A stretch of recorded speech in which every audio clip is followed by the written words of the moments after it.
alto e glorioso Dio.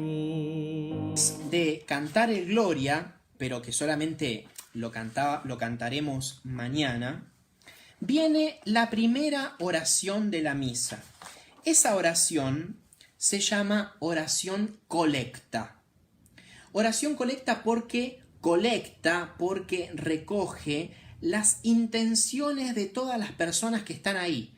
Es la primera gran oración que por lo general está dirigida a Dios Padre. A Dios Padre por el Hijo en el Espíritu Santo. Así termina cada oración. Pero lo que yo les voy a mostrar en esta parte de la catequesis, que ya es el punto 4, son las oraciones colectas de esta semana que termina hoy, de esta séptima semana de Pascua, que empezó el domingo pasado, que celebrábamos la Ascensión. Ese fue el séptimo domingo de Pascua. Después vino lunes, martes, miércoles, jueves, viernes y sábado de Pascua. Estamos en el tiempo pascual. Entonces, empiezo diciéndoles cuál fue la oración del lunes séptimo. Tal vez alguno de ustedes participó de la misa de modo virtual o real. La mayoría es verdad que no está participando de las misas los días de semana, pero bueno, saben que los sacerdotes celebramos todos los días. Esa oración, lunes séptimo de Pascua, decía así: Señor Dios, derrama sobre nosotros la fuerza del Espíritu Santo, para que cumplamos fielmente tu voluntad y con nuestras obras demos siempre testimonio de ti. En todas las oraciones colectas de esta semana se menciona al Espíritu Santo. Es como que la Iglesia nos va preparando justamente para la solemnidad de Pentecostés. Entonces, en esta oración se le pide a Dios que derrame la fuerza del Espíritu Santo. Sabemos que la fortaleza es uno de los dones del Espíritu Santo. Ya más adelante los voy a mencionar. Pero esta fortaleza, que es un don, pero también es una virtud cardinal.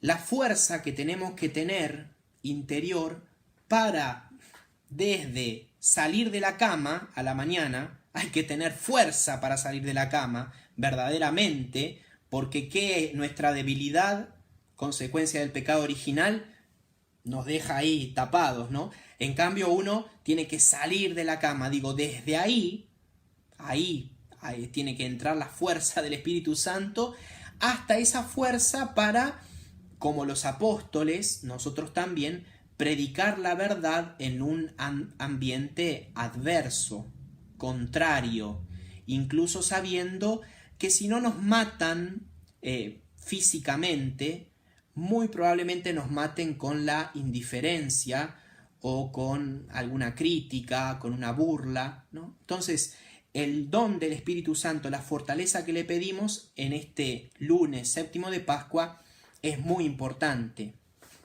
Y además recuerden que es uno de los efectos de la confirmación. Por eso es importante recibir la confirmación, para recibir esta fuerza en el testimonio, para confesar valientemente el nombre de Cristo y para nunca tener vergüenza de Él. ¿Cuántas personas pasando por enfrente de la iglesia, teniendo la costumbre de hacerse la señal de la cruz, no se la hacen porque hay otra persona que los está mirando? Eso puede ser avergonzarse de la cruz de Cristo. Entonces, hay que tener fuerza para incluso hacerse la señal de la cruz adelante de una persona que tal vez, viéndome hacerlo, se burle de mí. Pero con la fuerza del Espíritu Santo puedo hacer eso, dar testimonio de Cristo. Eso le pedíamos el lunes. El martes 7, Dios omnipotente y misericordioso, te pedimos que al venir el Espíritu Santo se digne habitar en nosotros y nos convierta en templos de su gloria. Acá lo que más destaca es esto, ¿no? Que el Espíritu Santo habite en nosotros y nos transformemos en templos del Espíritu Santo, que lo somos por el bautismo. Y es algo que San Pablo les recuerda a los corintos, a los cristianos de Corinto, en la primera carta, capítulo 6, versículo 19-20. ¿O no saben que sus cuerpos son templo del Espíritu Santo, que habita en ustedes y han recibido de Dios? Por lo tanto, ustedes no se pertenecen, sino que han sido comprados. ¿Y a qué precio? Glorifiquen a Dios entonces en sus cuerpos. San Pablo en el capítulo 6 de esta primera carta a los Corintios y en el 7, los exhorta a los corintios con todo lo que tiene que ver con la sexualidad, porque el mundo griego, pagano, vivía una sexualidad muy desenfrenada. Incluso existían los sacerdotes y las sacerdotisas sagradas que tenían relaciones sexuales arriba del altar, con el oferente. O sea, era todo una maraña de cosas ahí en la que Pablo tiene que anunciar la verdad y la belleza del mundo sexual vivido adentro del matrimonio. O sea, una realidad creada por Dios, buena en sí misma, pero para ser vivida en un contexto determinado. San Pablo entonces recuerda que somos templos del Espíritu Santo, que no nos pertenecemos y que nuestro cuerpo es para el Señor, o para que el que decide casarse, si es hombre, se lo da a su mujer, si es mujer, se lo da a su varón.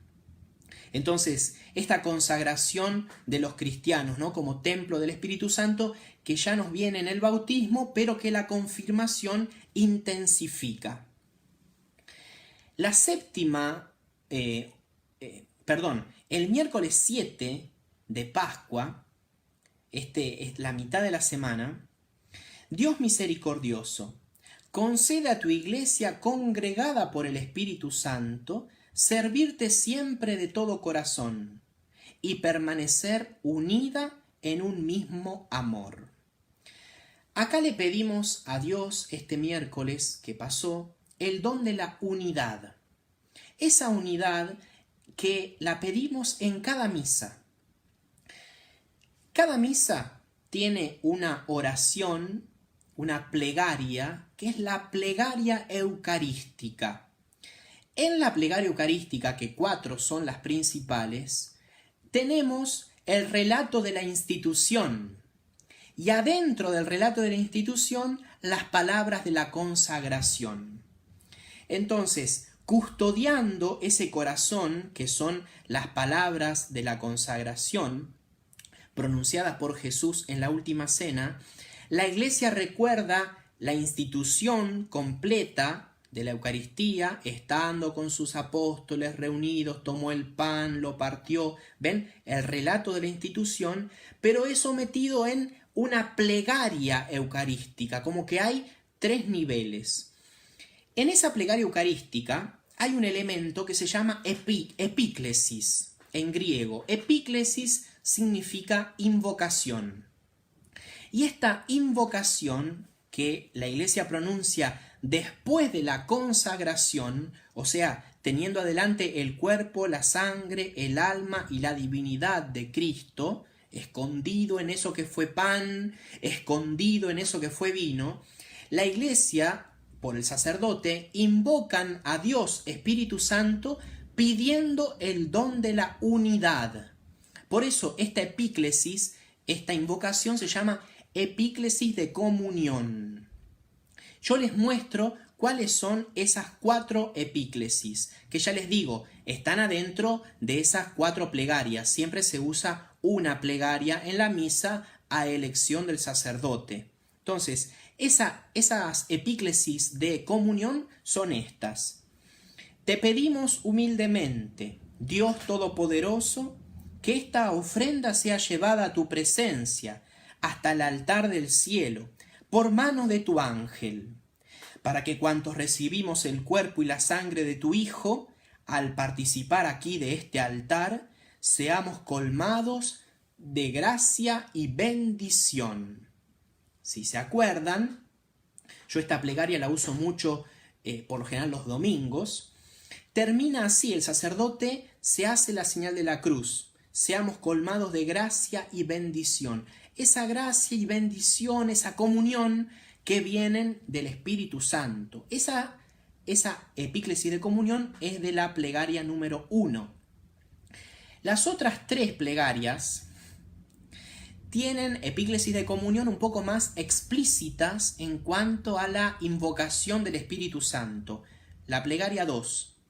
Te pedimos humildemente que el Espíritu Santo congregue en la unidad a cuantos participamos del cuerpo y la sangre de Cristo. Plegaria 3.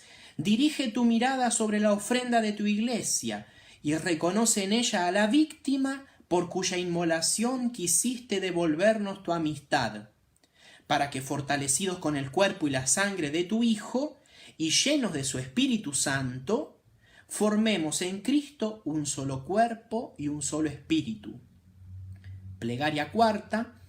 Dirige tu mirada sobre esta víctima que tú mismo has preparado a tu iglesia, y concede a cuantos compartimos este pan y este cáliz, que congregados en un solo cuerpo por el Espíritu Santo, seamos en Cristo víctima viva para alabanza de tu gloria. Esta epíclesis de comunión, que yo la traigo a colación por la oración colecta del miércoles 7 de Pascua, apunta justamente a la unidad de los cristianos y de modo particular a los cristianos que en esa misa van a recibir el cuerpo y la sangre de Cristo. Por eso les digo, esta oración, esta epíclesis, viene inmediatamente seguida después de la consagración. Servir al Señor termina, ¿no? Permanecer unidos, un mismo amor para servirlo. Romanos, bueno, distintas cartas donde se habla del servicio a Dios. Jueves 7 de Pascua. La oración colecta decía así: Padre, que tu Espíritu derrame con abundancia tus dones en nosotros, nos dé un corazón que sea de tu agrado y nos disponga a cumplir tu voluntad. Acá yo les aconsejo la lectura de una carta, de una catequesis de un santo que no es muy conocido, que se llama Santo Tomás de Villanueva. Santo Tomás de Villanueva fue español y vivió en el siglo XVI y fue arzobispo de Valencia. Este obispo también llamado el obispo de los pobres por la cantidad de obras de caridad que hizo, escribió una carta que yo no la voy a leer, pero les aconsejo que lo hagan, donde relaciona los 7 dones del Espíritu Santo, las 7 peticiones del Padre Nuestro y las 7 bienaventuranzas. Las bienaventuranzas son 8, pero la octava, el tema del felices los que son perseguidos, se puede reducir, se puede asumir en las anteriores. Por lo tanto, ven cómo el número 7 es importantísimo para el Antiguo Testamento, pero también para los cristianos. 7 peticiones en el Padre Nuestro, 7 dones del Espíritu Santo, 7 bienaventuranzas, 7 sacramentos. Entonces, esa catequesis de Santo Tomás de Villanueva les aconsejo que la busquen. Pero acá es donde quiero, aunque sea abuelo de pájaro, mencionarlo a Santo Tomás de Aquino, porque él, anterior a Santo Tomás de Villanueva era agustino, Santo Tomás de Aquino, dominico. Santo Tomás, que es una luminaria en la iglesia, ¿no? Es él, para mí es el doctor, tantas cosas, ¿no? Siglo XIII, también relacionó las virtudes, que si uno suma las virtudes humanas con las virtudes teologales tenemos 7: prudencia, justicia, fortaleza y templanza, fe, esperanza y caridad. ¿Ven? Las 7 virtudes. Santo Tomás tiene una obra magnífica en la que relaciona las 7 virtudes con los 7 dones del Espíritu Santo. Cada don, incluso también después mete los frutos del Espíritu Santo. Yo no puedo ahora mostrarles toda el entramado de cosas que hacen, pero ¿por qué es importante esto? Porque vuelvo a la oración. Padre, que tu Espíritu derrame con abundancia tus dones en nosotros. Eso le pedíamos el jueves. Nos dé un corazón que sea de tu agrado y nos disponga a cumplir tu voluntad. Cumplimos o cumpliremos la voluntad de Dios en tanto y en cuanto seamos virtuosos. O sea, en tanto y en cuanto usemos nuestras facultades, sobre todo la inteligencia, la voluntad y la afectividad, de modo ordenado, impulsado desde adentro por la gracia de Dios. Por eso digo, si uno piensa en el intelecto, es importante obrar con prudencia. Si uno piensa en la voluntad, es importante obrar con justicia. Y si uno piensa en la parte sensible, tiene que obrar templadamente y también con fortaleza. Cuando Santo Tomás piensa en estas 4 virtudes que son llamadas cardinales, o morales, o naturales también, aunque exista su correspondiente virtud infusa, que se llama de la misma manera, o sea, directamente un don del Espíritu Santo, él hace referencia a que cada virtud tenemos que ponerla en práctica porque cada virtud ayuda a ordenar una de las heridas que dejó el pecado original. El pecado original que fue una catástrofe para la naturaleza humana. Y por más que se borre con el bautismo, todos quedamos heridos. La herida en la inteligencia es la ignorancia. La herida en la voluntad es la malicia. La herida en la parte irascible, o sea, en lo que cuesta, les decía hace un rato, salir de la cama, es la debilidad. Y la parte que tiene que ver con la conservación del individuo o de la especie es la concupiscencia. A estas 4 heridas corresponden 4 virtudes. Y después, estas 4 virtudes Santo Tomás las relaciona con las 3 virtudes teologales. La fe la relaciona con la inteligencia, porque es justamente a lo que hay que creer, y la esperanza y la caridad con la voluntad. Digo, hay un montón de cosas como para sacarle jugo a esta oración colecta del jueves séptimo de Pascua. Y la última oración, la del viernes. El viernes, Dios nuestro, que por la glorificación de tu Hijo y por la venida del Espíritu Santo nos abriste las puertas de la vida eterna, al participar de un don tan grande, concédenos que se acreciente nuestra entrega a tu servicio y que vivamos con plenitud las riquezas de la fe. Esta oración es larga, pero bueno, ¿a qué les quiero llamar la atención? Porque yo les estoy hablando de que la Iglesia reza de acuerdo a las oraciones que tenemos en el misal o en los distintos libros litúrgicos, y es de donde está custodiada la fe. La fe nuestra se tiene que adecuar a la fe de la Iglesia. No, yo eso no lo entiendo o eso no me gusta. Y bueno, pero esos verbos no entran acá. Mi fe tiene que ser reflejo de la fe de la Iglesia. ¿Dónde la encuentro? En las oraciones, en los ritos también, en los gestos. Y en las oraciones colectas están formadas de 4 partes. En primer lugar, una invocación. En este caso, Dios nuestro. ¿Ves? ¿Ven? Lo invocamos a Dios. La segunda parte, que suele tener una oración colecta sobre todo, es la anamnesis. Anamnesis quiere decir recuerdo. Aná quiere decir restablecimiento, recapitulación, y mnesis quiere decir memoria. Anamnesis entonces quiere decir es el recuerdo que uno hace de algo que Dios hizo. Dios nuestro, y acá empieza la anamnesis, que por la glorificación de tu Hijo y la venida del Espíritu Santo nos abriste las puertas de la vida eterna.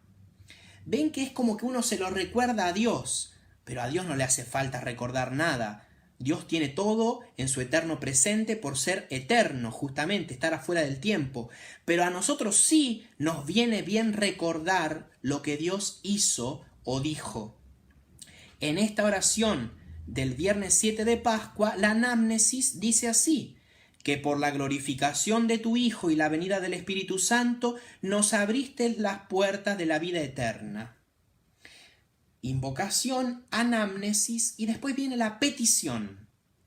Al participar de un don tan grande, concédenos, ven el verbo, concédenos que se acreciente nuestra entrega a tu servicio y que vivamos con plenitud las riquezas de la fe.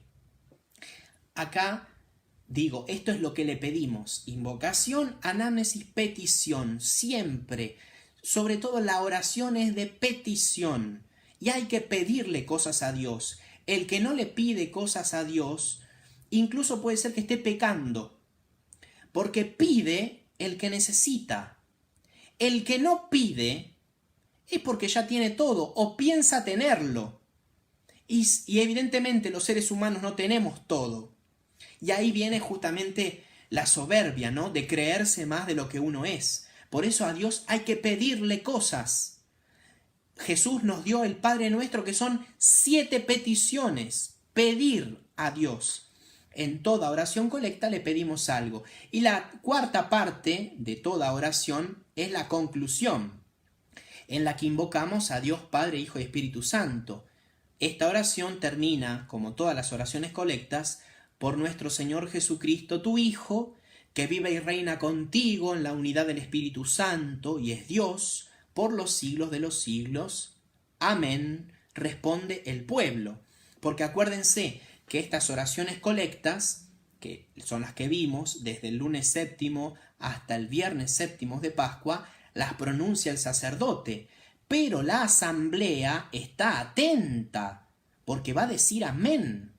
Por eso yo les quise llamar la atención y ahora ya saben, el que no sabía, pero digo, son cosas de las que no se habla muy seguido, por eso yo creo que la mayoría se puede estar enterando ahora, que toda oración colecta tiene 4 partes. A mí, gracias a Dios, me toca enseñar estas cosas. Y tal vez hay algún alumno mío que está mirando esta catequesis, ¿no? Las oraciones colectas, estén atentos siempre a lo que el sacerdote dice, porque ustedes van a responder amén. Y tienen que responder amén, o sea, así es, yo creo en eso, así será, todo eso dice el amén hebreo, pero habiendo escuchado justamente la oración. Oh,